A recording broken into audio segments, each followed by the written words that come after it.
আসসালামু আলাইকুম viewers, welcome back to my channel. Viewers, আজকে আমি আসছে রমজানের জন্য তৈরি করেছি ব্রেড ক্রাম্ব।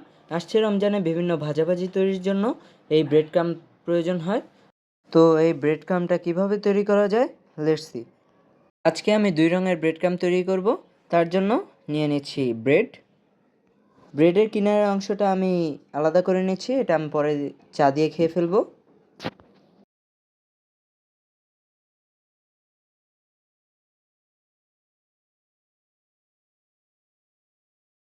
এখন ভিউয়ার্স, আমি পাউরুটিগুলোকে ছোট টুকরো করে ব্লেন্ড করে নেব। ব্রেড ক্রাম্বের গুঁড়োটা পুরো মিহি হবে না, একটু দানা দানা থাকবে।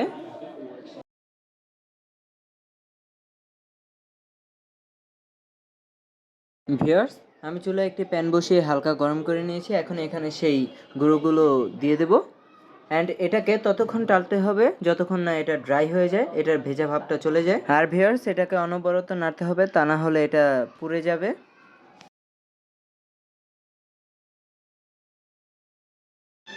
দ্বিতীয়টা সেম প্রসেসই হবে, বাট ব্লেন্ড করার আগে এটার মধ্যে একটু দিয়ে দেব জর্দার রং, যাতে এটা কালারফুল হয়। বাকি প্রসেসটা সেমই থাকবে।